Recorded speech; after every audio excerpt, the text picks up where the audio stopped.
Hello, welcome to another episode of Princess Confessions. On this episode, I'm going to be diving into 5 of my favorite Schitts Creek moments. I think I should discuss how I got into Schitts Creek. I wasn't originally thrilled with the show. I had seen a few episodes when it first came out, and I was like, this is cute, it's different. But honestly, I don't feel like the first season really does the cast justice. Granted, the first season of any show, it takes a little warming up to characters, and the Roses in particular are not easy to warm up to. So I wasn't a huge fan at first. It wasn't until last, I think, September, and my husband had a conference in Maryland, so I tagged along so I could visit my family. And my little sister, shout out to my little sister. Hey, I love you. Sat and binged the first season with me and my mom, and I was sold. She was a huge fan of the show for a while, so she kind of knew all the tidbits and what was going to happen, and she didn't spoil anything, but I'm definitely one of those people where if I don't see something going somewhere, I don't want to invest any time in it. And she kept saying that it got funnier or there were hilarious scenes to ensue, and sure enough, there are. I love the show. It's one of my favorite television shows. I'm obsessed with it. After I became obsessed with it, I came home from that trip and I started watching it at night. My husband works overnight, so I would put it on Netflix and kind of fall asleep to it, and that's how I got really into it. And then maybe it was like a week or so later, I forced him to watch it, and now we're both complete shitheads. Well, that color looks really good on here. This is a Midori margarita, so it is triple sec, tequila, lime juice, and Midori. And I always put a splash of water in just to kind of break up the alcohol.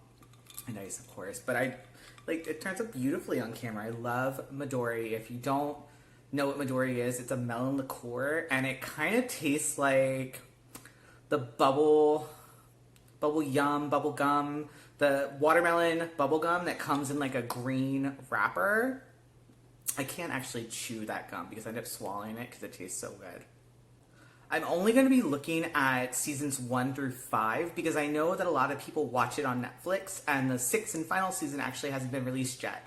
I don't think it's going to come out till October, but trust and believe, the moment it comes out, or maybe a few days after it comes out, I'll give you guys some time to watch it, I will be updating this video to include moments from season 6.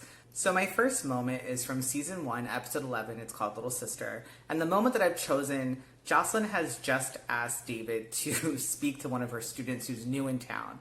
But the underlying cause or justification for her wanting specifically David to talk to this student is because he's gay. I have to admit, the first time I watched this episode and kind of the build up to this scene, for me it was a little cringeworthy because we've seen it so many times in television shows or movies where the plot is all about a gay person being uncomfortable and not feeling like they can come out. And I feel like coming out stories are so overdone.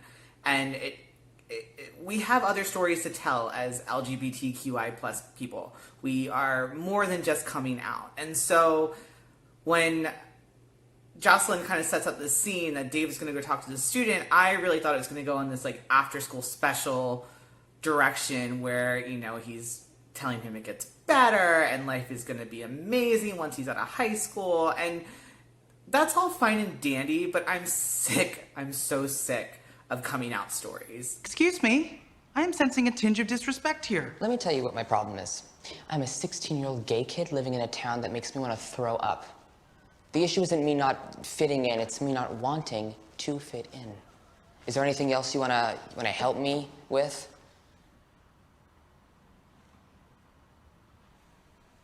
No.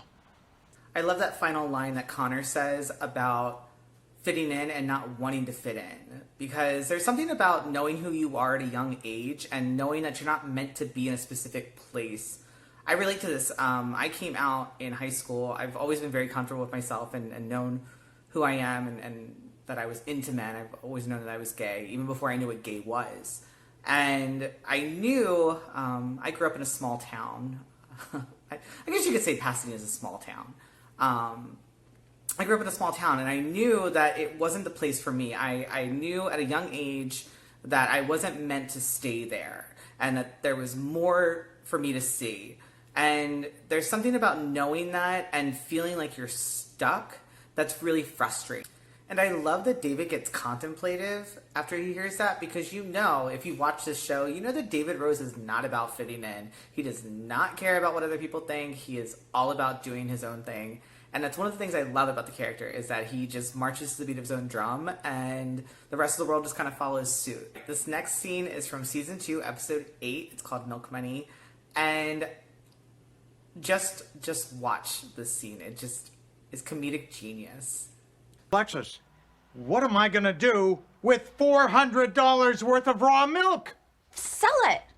To whom? To your customers. I don't have any customers. Well, then why would you order so much milk? I didn't. You did. Hey, why are you yelling at me? Why am I yelling? Ugh. So they do this a lot in the series, where it's a slow build to a huge escalation, and it's usually Johnny who's the one that's kind of reaching his breaking point with one of his children. I think there's a couple other scenes specifically with Alexis where they go back and forth, they kind of volley back and forth between each other, and then finally Johnny explodes, and it's like, that's it, it's over, it's done. And I love this scene because Alexis truly does think that she's helping, and she's just made a mess of everything. You guys, I am so hot. I wore a sweater because I was like, oh, I'm shooting a Schitts Creek confessions, like a black sweater would be so appropriate. And here I am in front of these lights just dying. So I'm gonna go change real quick and I'll be right back. Okay, I'm so sorry. Instantly so much cooler. And now I'm wearing a Stitch shirt, so it could be a Schitts Creek's episode.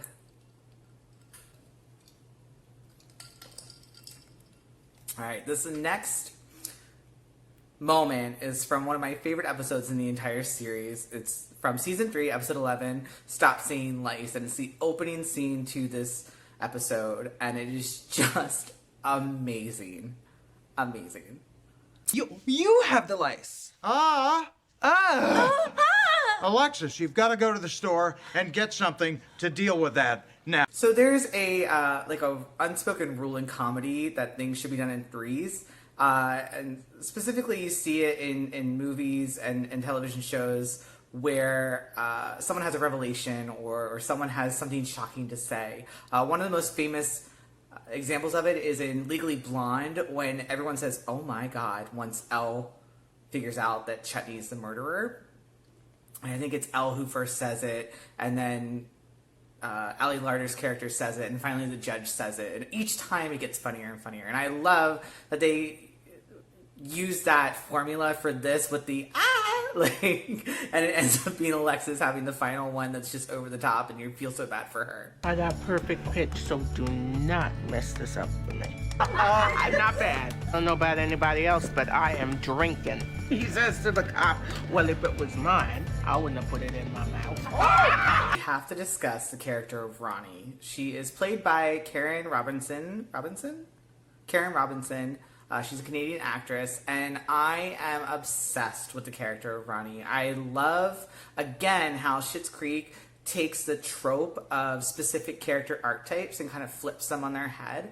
And so at first glance, you know, Ronnie as well as Ray are two of the only people of color in the town of Schitt's Creek. And neither of them fall into the stereotypical category for being a person of color in a sitcom. Ronnie is not the standard sassy black woman, and I love that there's so many nuances to her character, and she gets that across with minimal effort.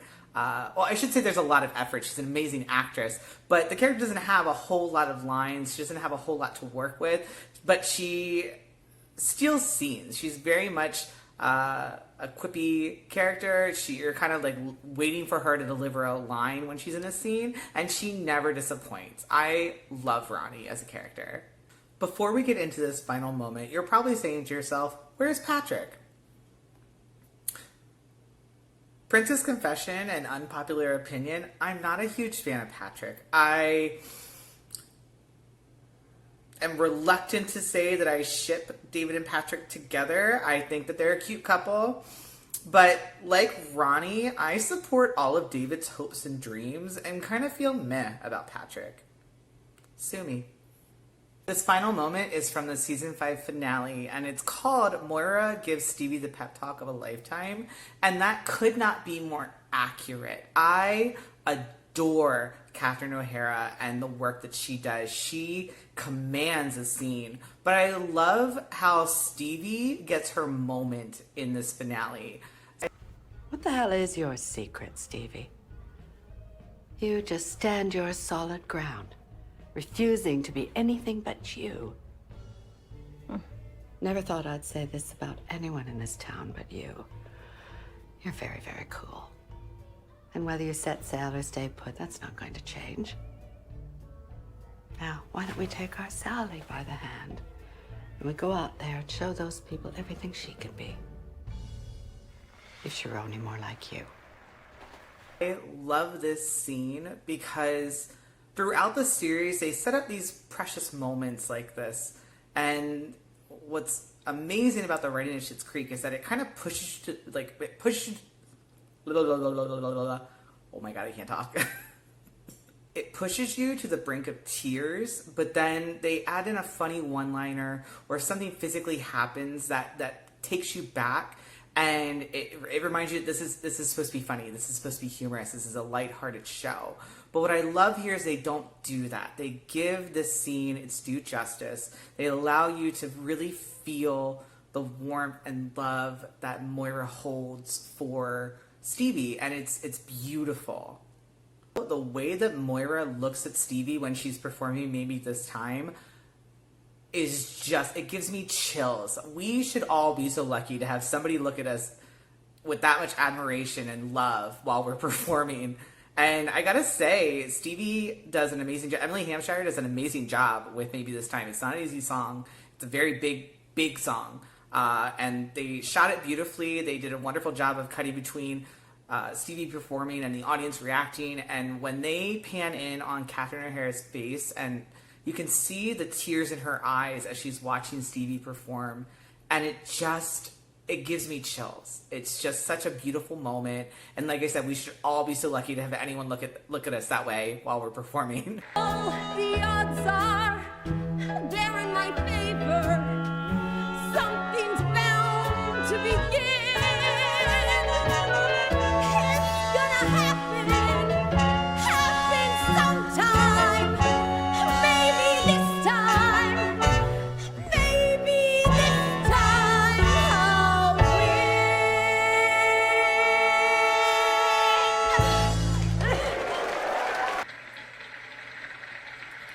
I can't. This scene is just so perfect. It's one of my all-time favorite television moments. Probably one of my all-time favorite entertainment moments. It's just perfection. Alright, so those are my 5 best moments from Schitt's Creek for this installment. I promise there will be more. I could probably do an entire series about just dissecting the episodes and how much I love them, or just doing the characters and how much I adore them. Actually, I do think I will do an Alexis episode. I relate to her the most, and I've said that before, so maybe that'll be my next video. Who knows? Please, if you like this video, give it a thumbs up. Please subscribe so that you can be on top of when things are coming out. And leave me a comment and let me know if your favorite moment made it into this episode, or a favorite moment that you have from the series that I didn't discuss today. As always, thank you guys so much for tuning in. I love you, I miss you, and I hope that you're well. Goodbye, my darlings.